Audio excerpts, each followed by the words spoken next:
93 FM. 93 FM. Radio. Bonjour, depuis son arrivée à la tête de l'écurie de 82 jusqu'en janvier 2019, Paul Biya n'avait jamais eu un gouvernement resté plus de 4 ans sans le moindre réaménagement. Un seul gouvernement détenait d'ailleurs ce record de longévité, celui du 30 juin 2009 qui avait duré jusqu'au 9 décembre 2013.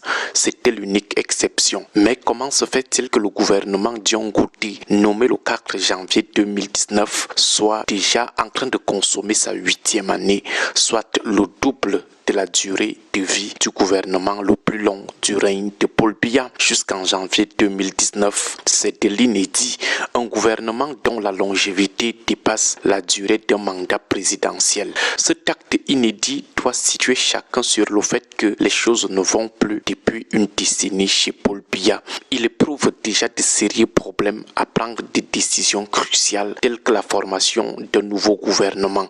Cette longévité inhabituelle du gouvernement Dion Ngouti devrait permettre à chacun de comprendre la profondeur du mal qui ronge gravement le pouvoir présidentiel camerounais. Seulement, les partisans du je m'envolerai ou du allez faire ça chez vous refusent carrément de regarder cette réalité en face. En 2020, un aîné nous avait dit si Paul Biya remanie son gouvernement avant la fin de son septennat, sachez qu'il contrôle encore quelque chose dans cette affaire. Aujourd'hui, nous réalisons que cet aîné avait vu juste. Il y a plusieurs ministres décédés et d'autres qui ont même démissionné, mais il n'y a toujours pas de nouveau gouvernement, ne serait-ce que pour pourvoir aux postes vacants. Ces mêmes partisans du je m'envolerai ou du allez faire ça chez vous refusent d'évaluer l'impact de cette situation sur le fonctionnement et la rentabilité de l'État. Garder la même équipe gouvernementale sur une très longue période sans neuf ni ajustement est un choix d'immobilisme fait par Paul Biya.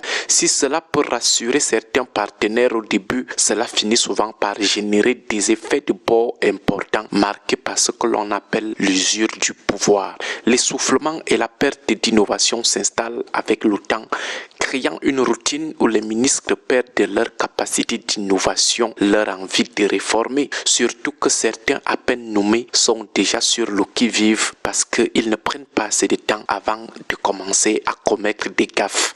On finit par gérer les affaires courantes plutôt que d'anticiper les crises, fonctionnant en circuit fermé et reproduisant les mêmes schémas de pensée par pur conformisme. De plus, une telle situation entraîne une déconnexion avec l'opinion publique. Un remaniement sert normalement de fusible ou de réponse à une grogne sociale. Sans changement, un sentiment d'impunité s'installe.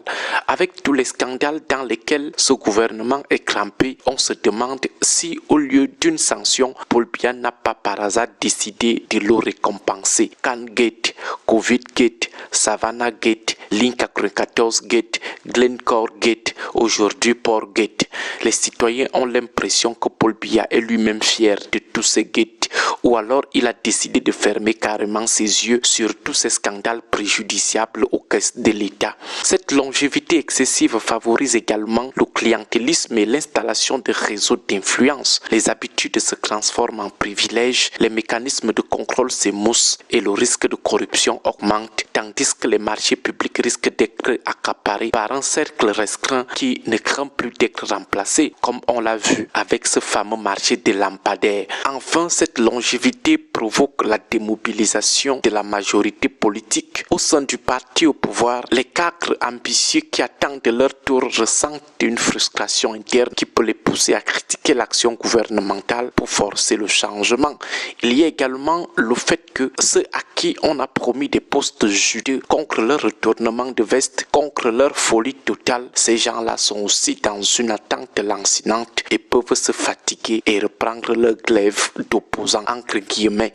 Ce manque de rotation crée des tensions souterraines et des guerres de succession explosives à des postes juteux. Sur le plan administratif, cela se traduit par une rigidité bureaucratique, politiquement par l'image d'un pouvoir figé, économiquement par un manque de réactivité face aux crises et aussi par une décrédibilisation du gouvernement aux yeux des investisseurs ou de potentiels investisseurs étrangers et socialement par une rupture de confiance. Si certains experts soulignent que la stabilité peut permettre des réformes à long terme dans le cas du Cameroun, cet immobilisme relève simplement de la perte de mainmise de Paul Biya sur son appareil. C'est un état de fait nocif et contre-productif pour le fonctionnement de l'État et le bien-être de la population. Avec la guerre de succession qui fait rage depuis une décennie où les clans et les figures prétendant à la chaise présidentielle se donnent de plus en plus des coups spectaculaires et décomplexés, il est clair que tel que c'est parti, nous n'allons pas échapper au chaos. Bonne journée à tous. Que Dieu et nos ancêtres portent leur regard